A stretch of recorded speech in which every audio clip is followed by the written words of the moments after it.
The Galactic Council chamber buzzed with the familiar sounds of diplomatic chatter.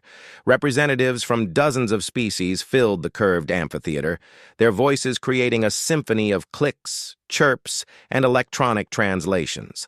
At the center of it all sat Ambassador Kethvar of the Zephyrian Empire, his crystalline exoskeleton catching the artificial light as he gestured dramatically. "The human delegation arrives tomorrow," Kethvar announced, his voice carrying across the chamber through universal translators. "Intelligence reports suggest they're sending only one representative." A ripple of amusement passed through the assembled aliens. The Thraxians, hulking creatures with 4 arms and thick hide, let out their characteristic rumbling laughs.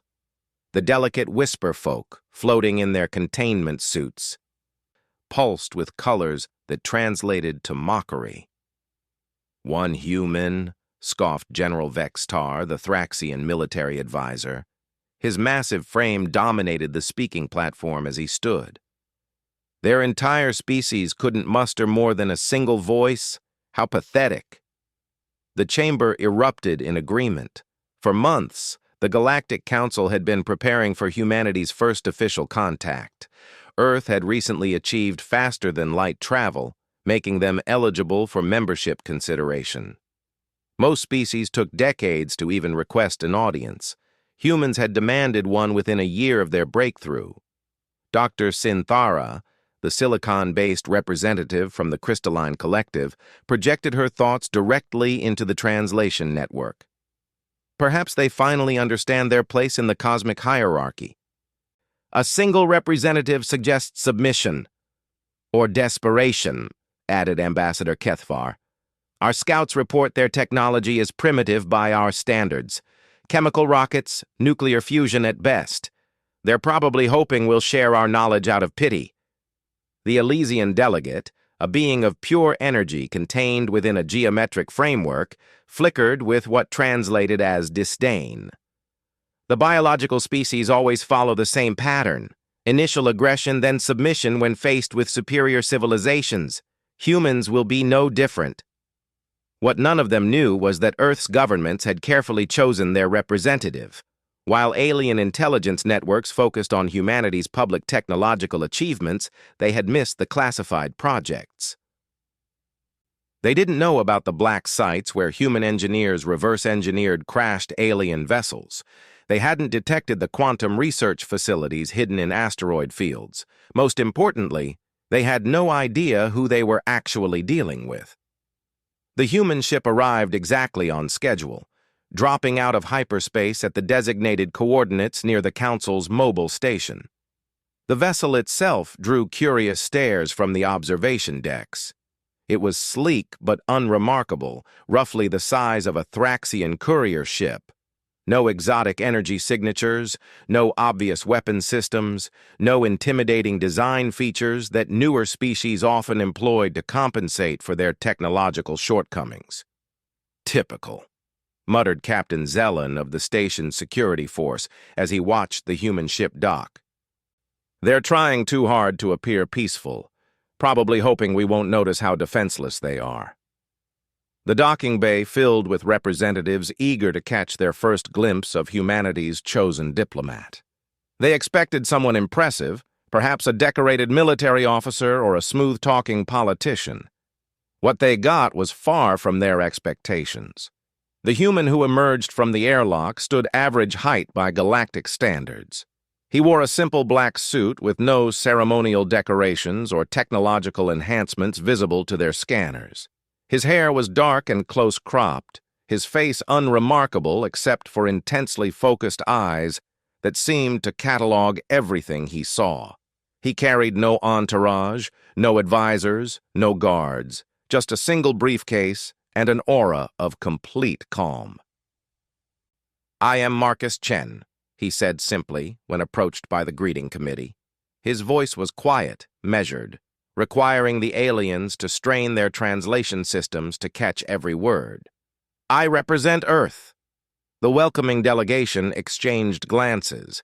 Ambassador Kethvar had prepared an elaborate speech about the honor of first contact and the importance of proper diplomatic protocol. Instead, he found himself awkwardly shortening his remarks as the human waited with patient silence. "Welcome to the Galactic Council Station," Kethvar managed. "We trust your journey was adequate?" "It was sufficient," Marcus replied, offering no elaboration. The tour of the station that followed became an exercise in frustration for the alien hosts. Marcus asked no questions about the advanced technology surrounding them. He showed no awe at the artificial gravity generators or the quantum communication arrays. When shown the defensive systems that could vaporize entire fleets, he simply nodded and made a brief note in his briefcase. "Is he even understanding what we're showing him?" whispered Dr. Synthera to her aide as they watched Marcus examine a holographic display of the station's power core with the same mild interest he'd shown everything else. The aliens had planned to overwhelm their human guest with demonstrations of galactic superiority. Instead, they found themselves dealing with someone who seemed utterly unimpressed by anything they had to offer. Marcus responded to questions with minimal words, never volunteered information, and maintained an almost meditative calm that began to unnerve his hosts. The formal presentation of galactic civilization took place in the council chamber's main auditorium. Representatives from major species delivered speeches about their achievements, their territories, their military capabilities. The Thraxians boasted of conquering 17 star systems. The Crystalline Collective demonstrated computational abilities that could process the data of entire worlds in seconds. The Elysians showed off energy manipulation techniques that could reshape matter at the molecular level. Through it all, Marcus sat in the designated human section, hands folded, expression neutral.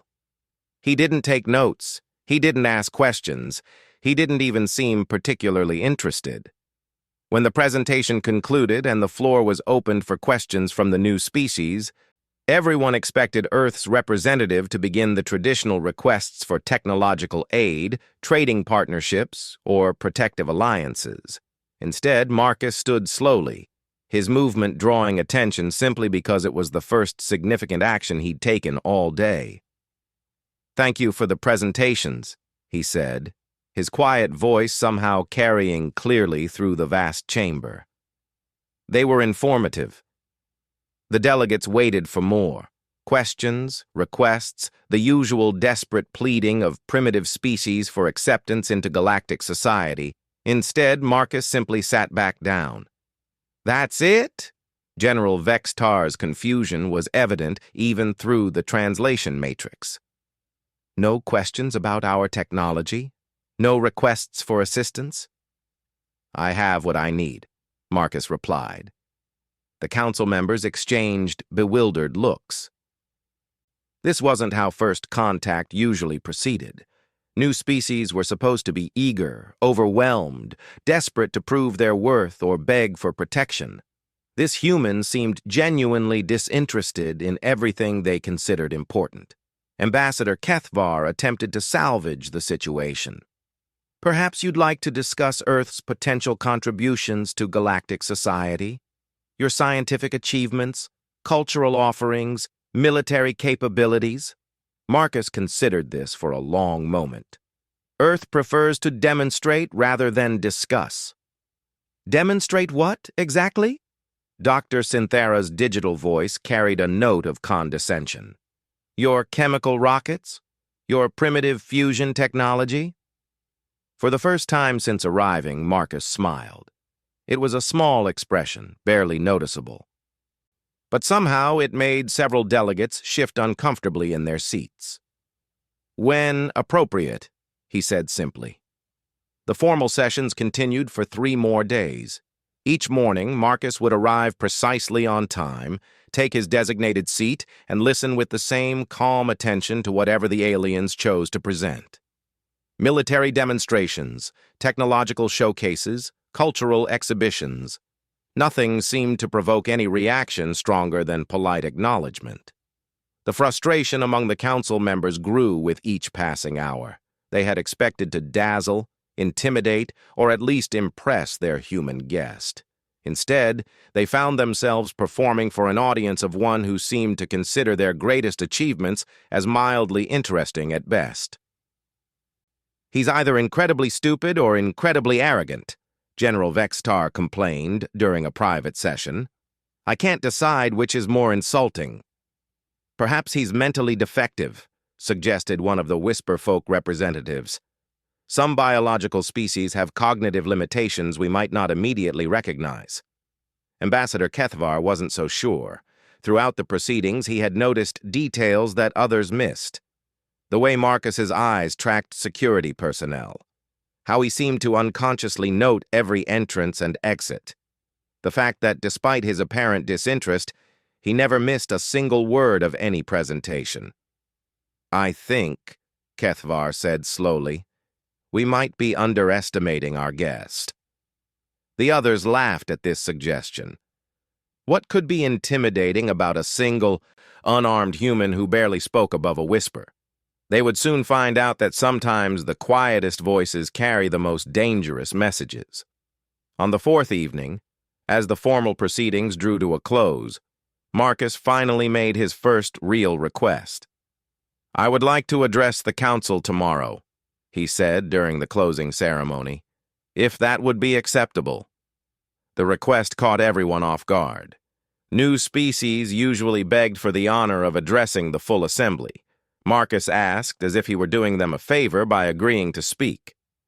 "Of course," Ambassador Kethvar replied, curiosity finally overcoming his diplomatic restraint.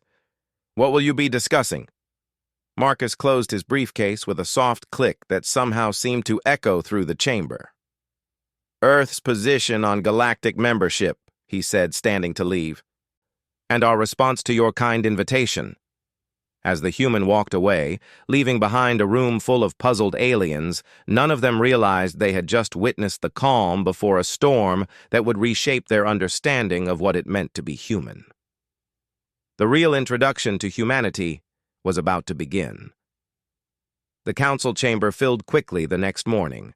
Word had spread throughout the station that the mysterious human would finally speak, and representatives from dozens of species crowded into available seating.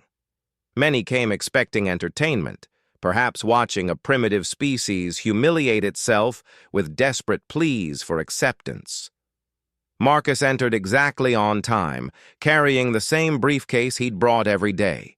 His appearance remained unchanged, the same unremarkable black suit, the same calm demeanor that had frustrated his hosts for nearly a week. He took his position at the central speaking platform without ceremony, placing his briefcase on the provided lectern. Ambassador Kethvar called the session to order, his crystalline form reflecting the chamber's lights as he spoke. "The floor recognizes Marcus Chen, representative of Earth and the human species.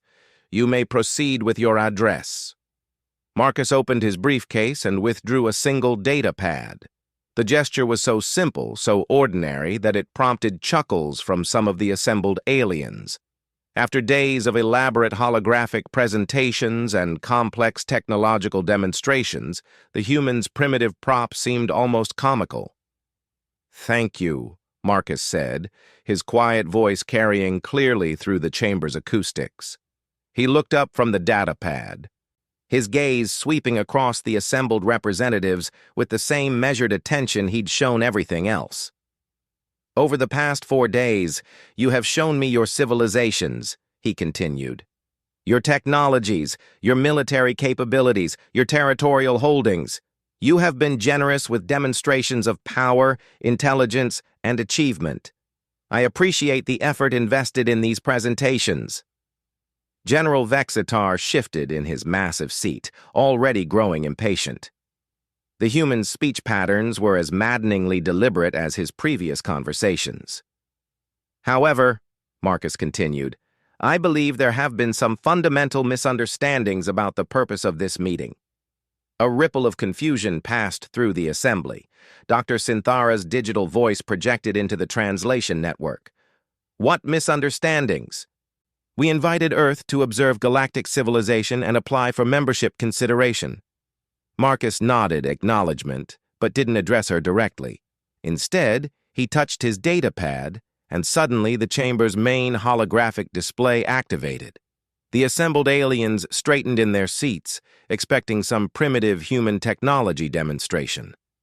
What appeared instead was a detailed tactical readout of the space surrounding the council station.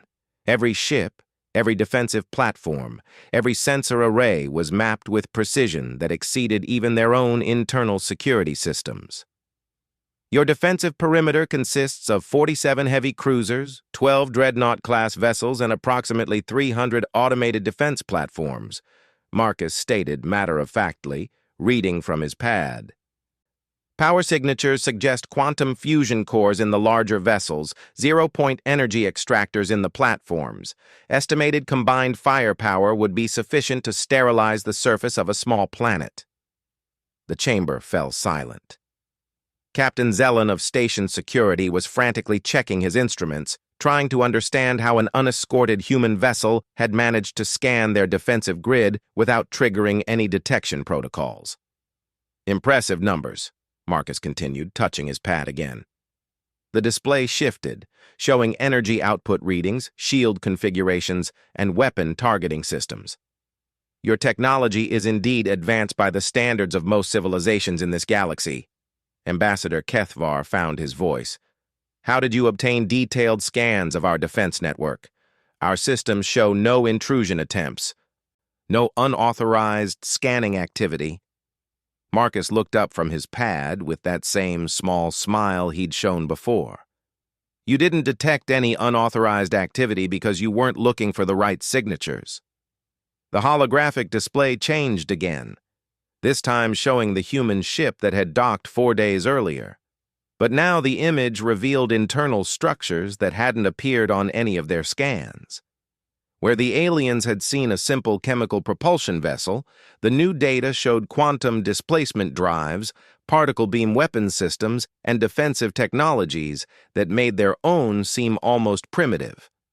Earth's intelligence networks have been observing galactic civilization for considerably longer than you realize, Marcus explained, his tone remaining conversational despite the growing tension in the chamber. We've been monitoring your communications, analyzing your technologies, and studying your military capabilities for nearly 3 decades. General Vexitar stood abruptly, his massive frame towering over the assembly. That's impossible! We would have detected any surveillance network. Our sensor grids cover hundreds of light years. You detected what we allowed you to detect, Marcus replied calmly. Human stealth technology operates on principles your science hasn't yet discovered. We've had observation posts within your territory for years. The implications hit the assembled aliens like a physical blow. If the humans had been watching them undetected, it meant everything they thought they knew about Earth's technological capabilities was wrong. Dangerously wrong. Dr. Synthara's normally composed digital presence fluctuated with what could only be described as shock. You're claiming technological superiority over civilizations that have existed for millennia? Marcus touched his datapad once more.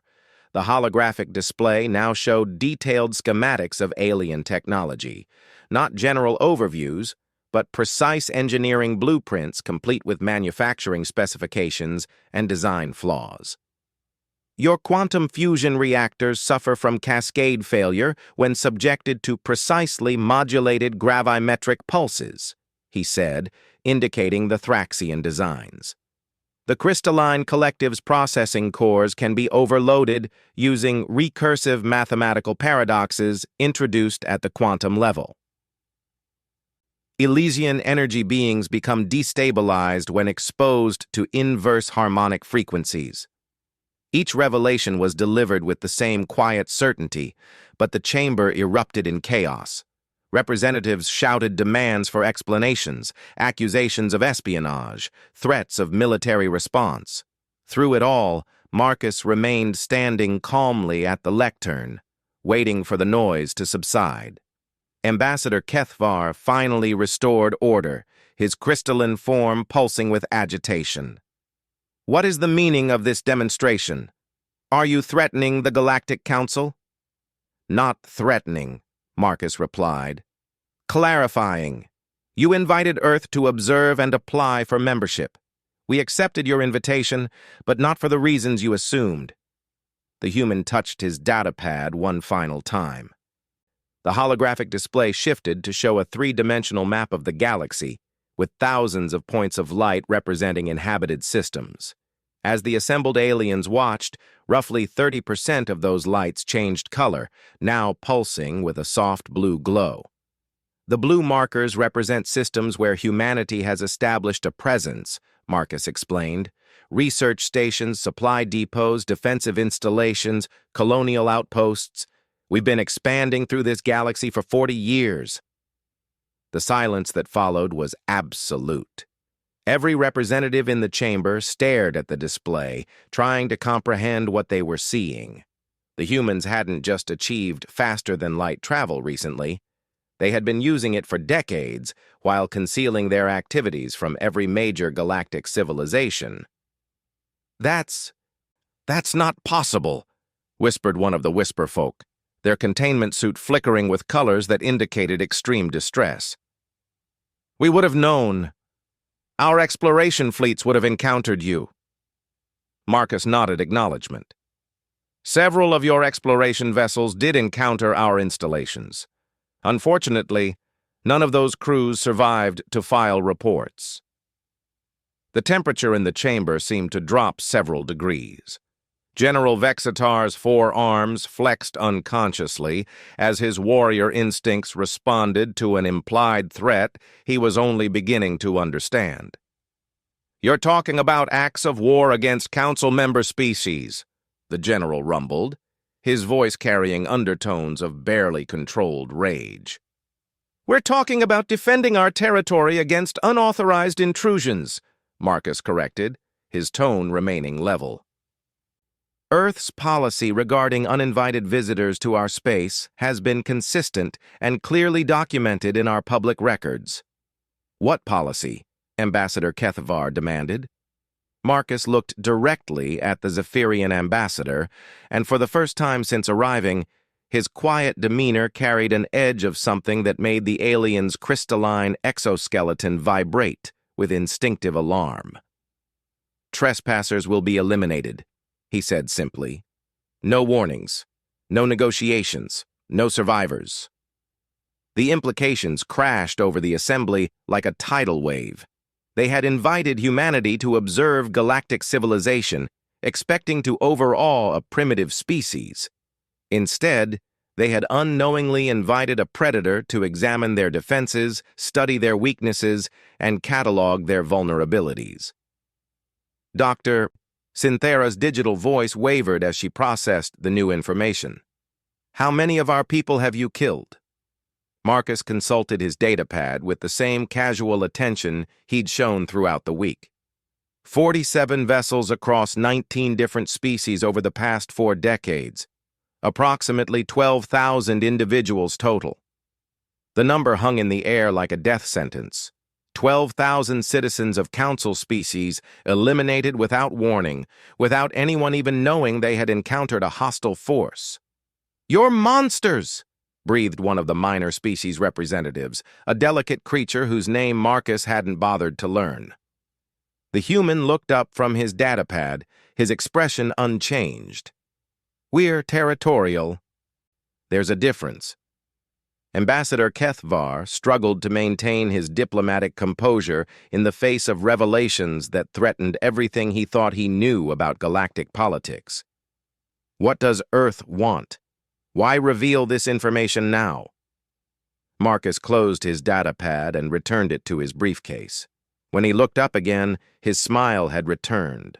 That small, almost imperceptible expression that somehow seemed far more threatening than any weapon. "Earth has a proposition for the Galactic Council," he said.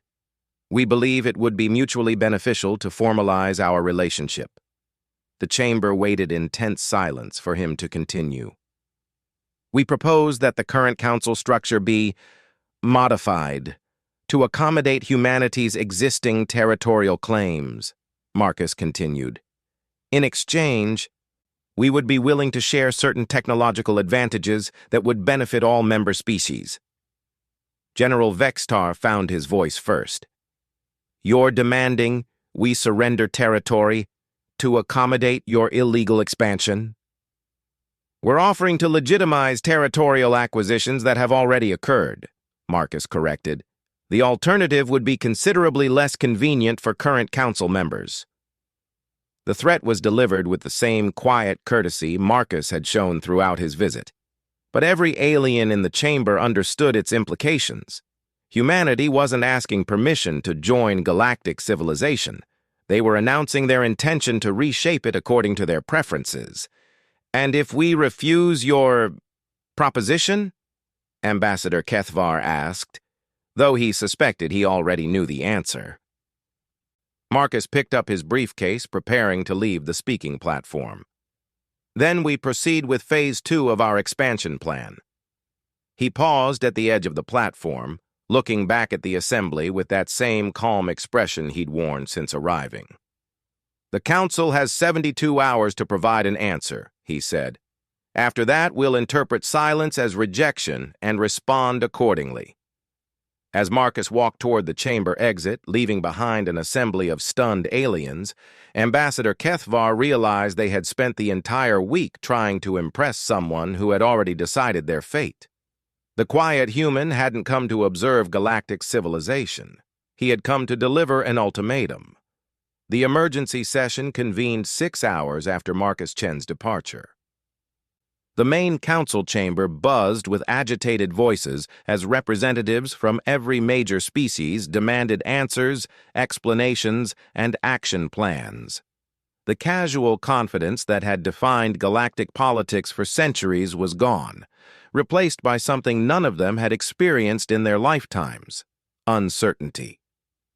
Ambassador Kethvar stood at the central podium, his crystalline exoskeleton dim with stress. Around him, the greatest minds and leaders of galactic civilization struggled to comprehend how a single quiet human had managed to shatter their understanding of interstellar power dynamics in less than an hour. "Intelligence reports are still coming in," Kethvar announced, his voice carrying across the chamber through the translation network. "What we've discovered so far confirms the humans' claims. Long-range sensors have detected energy signatures consistent with advanced installations in systems we believe to be uninhabited. General Vexitar's massive frame dominated the military section as he stood to speak. My staff has been analyzing the tactical data the human displayed.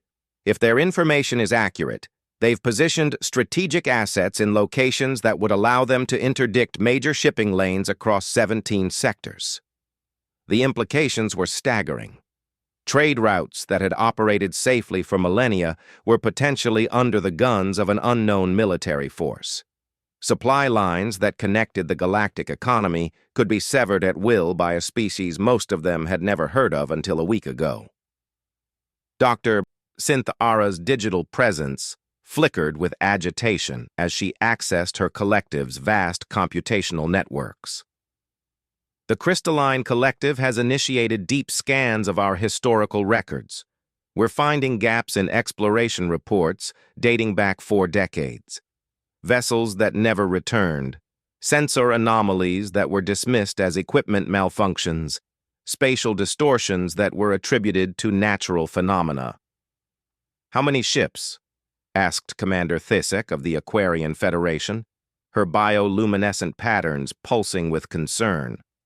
47 confirmed losses across all species, as the human stated, Dr. Synthara replied.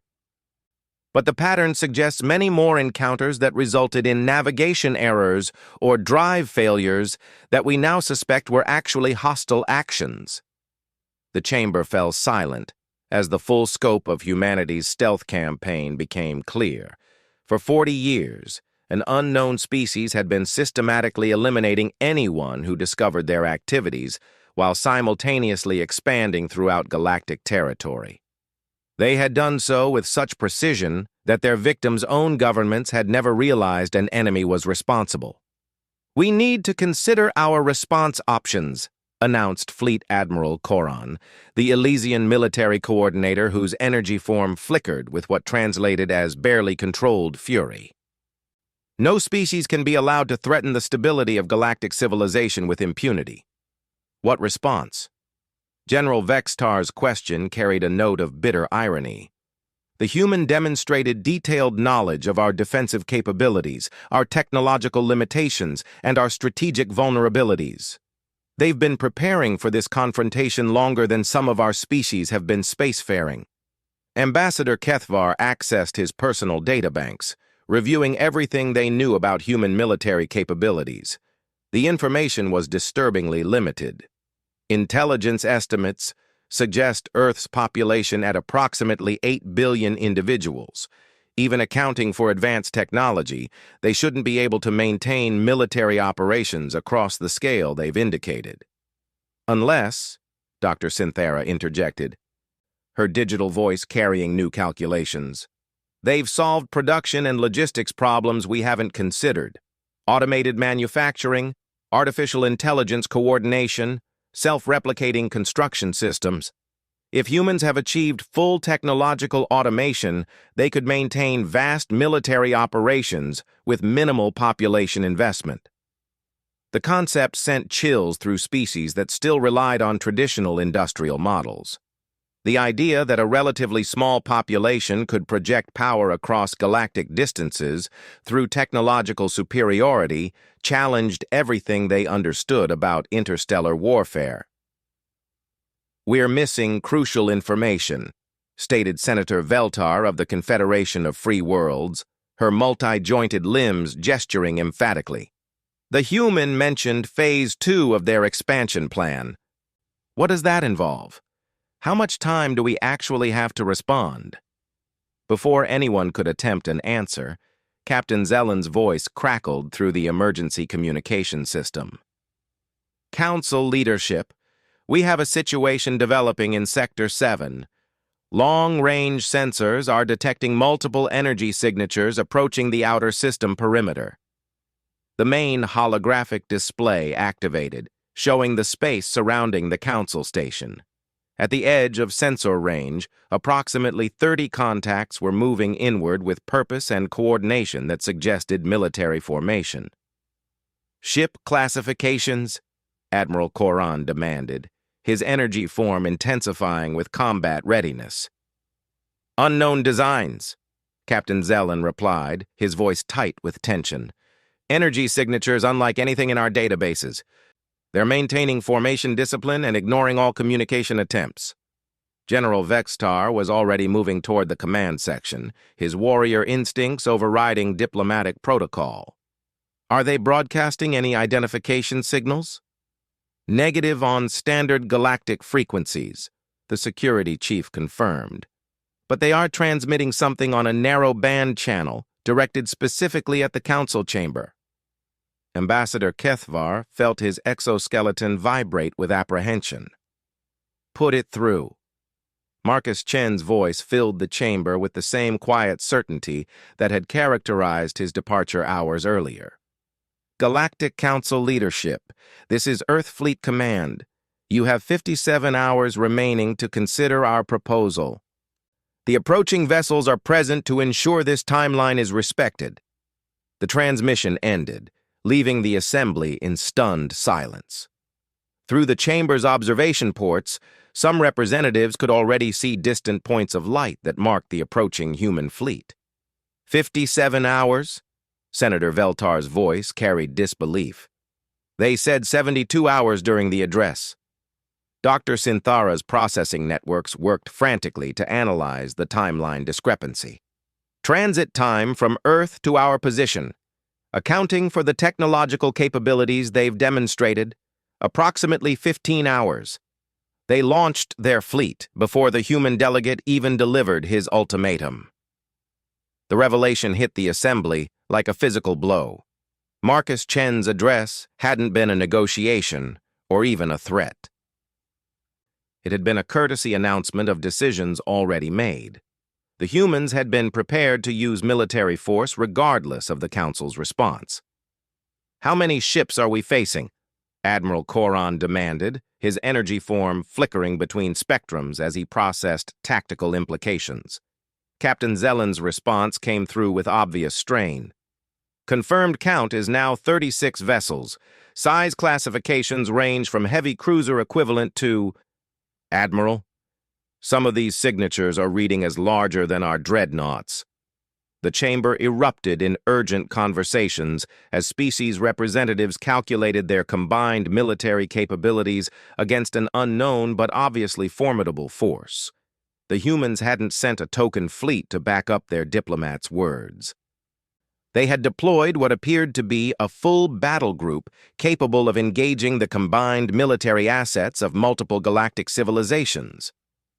"We need to contact Earth directly," Ambassador Keithvar announced, struggling to maintain diplomatic composure. "There must be some arrangement we can negotiate that doesn't result in open warfare." "Earth doesn't maintain diplomatic channels with non-human species," Dr. Synthara reported after accessing her collective's communication networks. "All external contact requests are referred to something called Colonial Administration." "Then contact Colonial Administration," General Vextar growled, his tactical mind already working through defensive scenarios that looked increasingly hopeless. "I attempted that approach," Dr. Synthara replied. "Their standard response is, territorial disputes and sovereignty issues should be directed to the appropriate military command. Earth does not negotiate with trespassers." The implications were becoming clear with horrible certainty. Humanity had structured their external relations to avoid the diplomatic complexities that characterized galactic civilization. They apparently viewed the galaxy in simple terms: human territory and potential human territory. Anyone who objected to this classification was an enemy to be eliminated rather than a neighbor to be negotiated with. "What about the technological advantages they mentioned?" asked Commander Thisek, her bioluminescent patterns flickering with desperate hope. "If we accept their territorial claims, they offered to share beneficial technologies." Admiral Koran's energy form pulsed with dark humor. "What technologies could they possibly offer that would compensate for surrendering sovereignty over 1/3 of the galaxy?" Their answer came sooner than expected. The chamber's communication system activated again, but this time it was a general broadcast on frequencies that reached every ship and station within sensor range. "This is Captain Sarah Morrison, Earth Fleet Command," the voice announced with crisp military precision. "By order of Colonial Administration, this system is now under human jurisdiction. All vessels belonging to hostile species have 30 minutes to begin departure procedures." "Hostile species?" Ambassador Keithvar's crystalline form vibrated with indignation. "We're conducting peaceful diplomatic negotiations." The response came immediately, suggesting the human captain had been monitoring their communications. "Species that have refused territorial sovereignty recognition are classified as hostile pending resolution of diplomatic status. This classification includes all current council member species."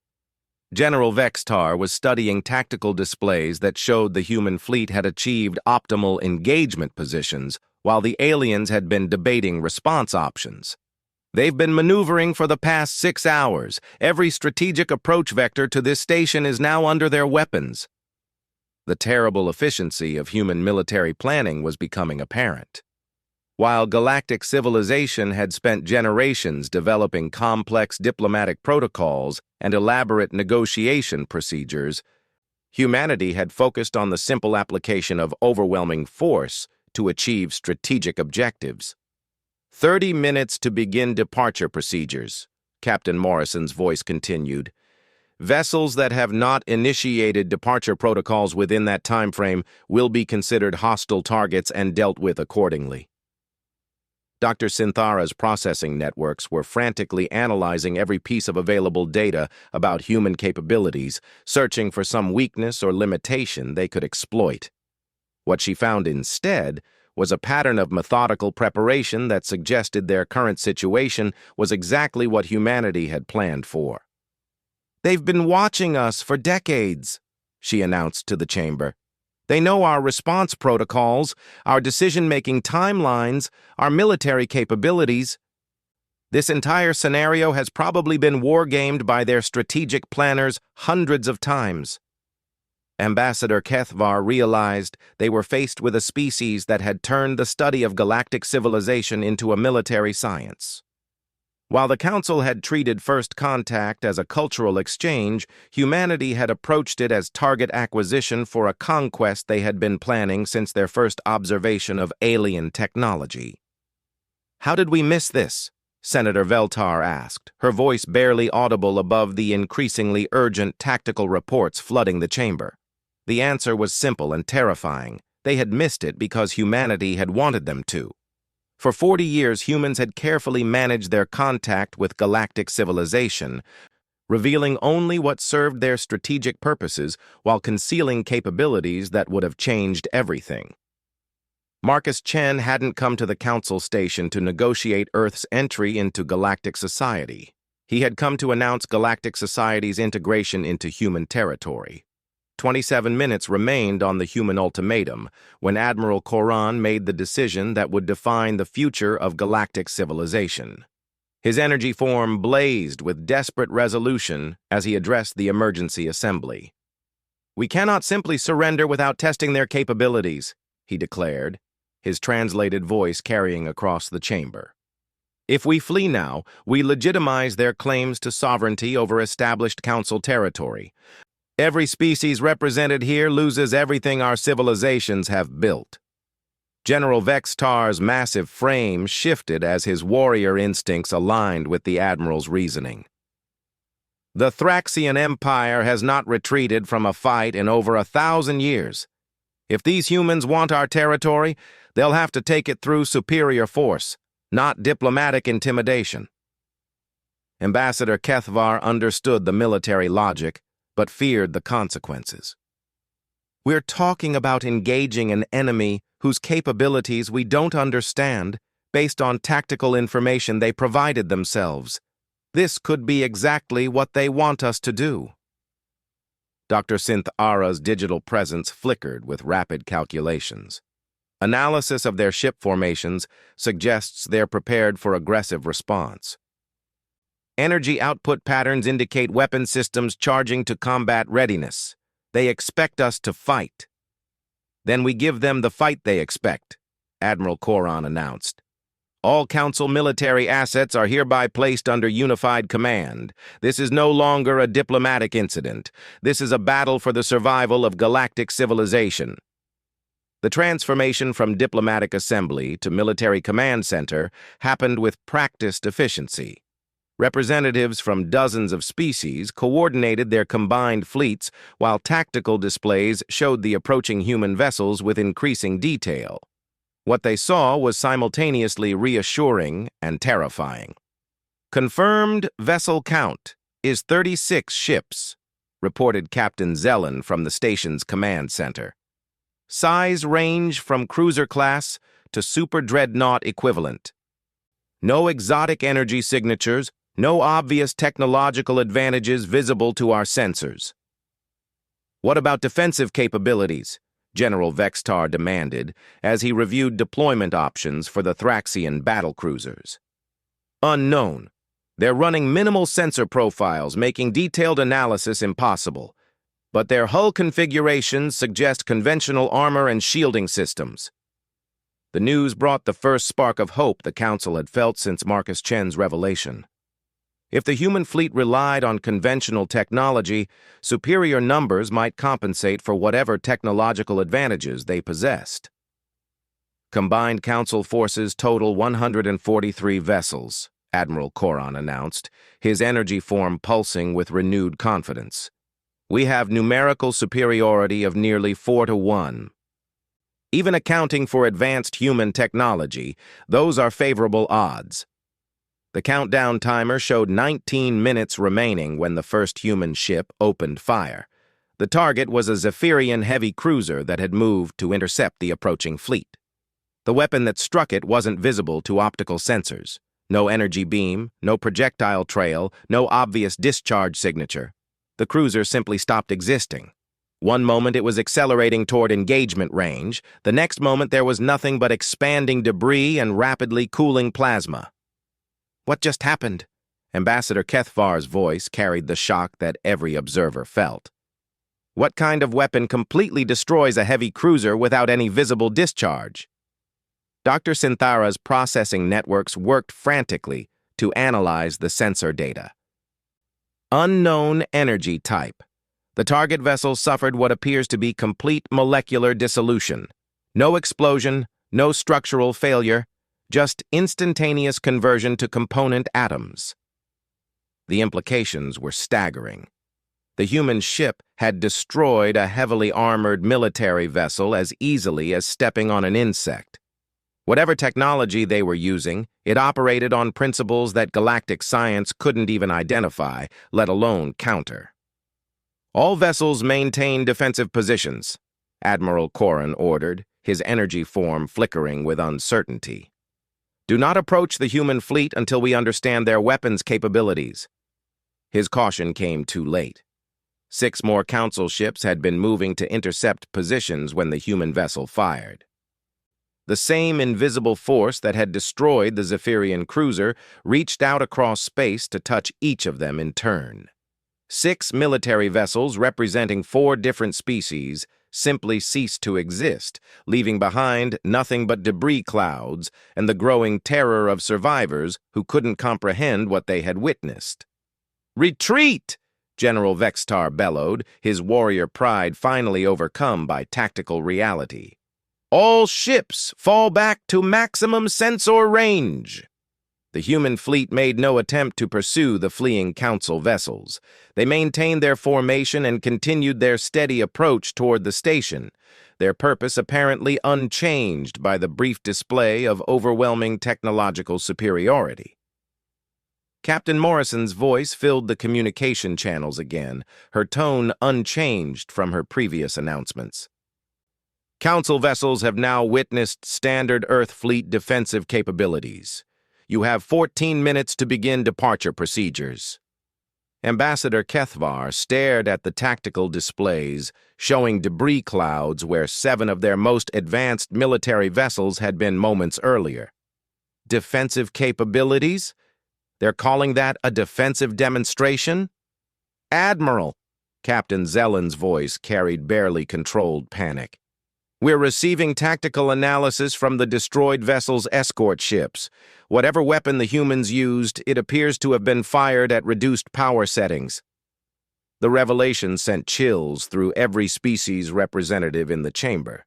If the instantaneous destruction of heavy cruisers was considered a low-power demonstration, what could human weapons do at full capacity? Dr. Synthara's digital voice wavered as her processing network struggled to model the implications. If they can selectively adjust weapon output while maintaining the same effect, it suggests control over fundamental force interactions at the quantum level. Technology that can manipulate matter-energy relationships with precision we considered theoretically impossible. How long have they had access to this technology? Senator Veltar asked, though she suspected the answer would be even more disturbing than their current situation. Based on the expansion timeline they revealed, potentially decades, Dr. Synthara replied. Which means every encounter with human forces over the past 40 years involved enemy capabilities that could have eliminated our vessels instantly if they had chosen to do so. The pattern was becoming clear with horrible certainty. Humanity hadn't been conducting random raids against galactic shipping. They had been carefully managing their contact with alien civilizations, revealing only enough force to eliminate witnesses while concealing the true scope of their technological superiority. This was never about territorial expansion, Ambassador Kethvar realized aloud. They could have conquered the galaxy decades ago if they wanted to. This whole diplomatic approach is about something else entirely. Admiral Corran's energy form dimmed as the strategic implications became clear. They're offering us the chance to surrender with dignity instead of being swept aside like insects. The territorial concessions, the shared technology, the formal recognition. It's all designed to let us save face while accepting inevitable subjugation. The countdown timer showed 9 minutes remaining when Marcus Chen's voice replaced Captain Morrison's on the communication channels. Council leadership, I'm returning to the station to finalize our diplomatic arrangements. I trust the recent demonstration has clarified any misconceptions about human military capabilities. Through the observation ports, representatives could see a small shuttle separating from the human flagship and heading toward their station's docking bay. The same quiet diplomat who had spent a week listening to their presentations was coming back to collect their surrender. We could refuse him docking permission, General Vextar suggested, though his voice carried no conviction. And accomplish what? Ambassador Kethvar replied. We've seen what a single human vessel can do to our most advanced ships. Do we really want to discover what an entire fleet can do to a space station? Dr. Synthera's analysis confirmed their worst fears. Energy output readings from the human flagship suggest it could destroy this entire station with a single weapons discharge. We're completely at their mercy. The terrible truth was sinking in across the assembly. For generations, galactic civilization had operated under the assumption that military power required massive industrial bases, enormous populations, and complex supply chains. Humanity had demonstrated that sufficient technological advancement could make traditional military thinking obsolete. What do they actually want from us? Commander Thesic asked, her bioluminescent patterns flickering with resignation. The answer came from an unexpected source. Marcus Chen's shuttle had docked, and his voice now carried through the station's internal communication system as he made his way back to the council chamber. Earth wants stability, his quiet voice explained to whoever was listening. For 40 years, we've watched galactic civilizations struggle with territorial disputes, resource conflicts, and military buildups that threaten interstellar stability. We've decided that direct administration would be more efficient than the current system. Ambassador Kethvar felt his exoskeleton vibrate with a mixture of fear and indignation. You're talking about the enslavement of dozens of species! Marcus entered the chamber exactly as he had every day for a week, calmly, quietly, carrying his simple briefcase.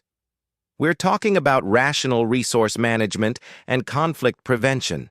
Human administration has proven effective in maintaining order across diverse populations. What happens to our governments, our cultures, our independence? Senator Veltar demanded. Marcus took his familiar position at the central lectern, opening his briefcase with the same matter-of-fact efficiency he'd shown throughout his visit.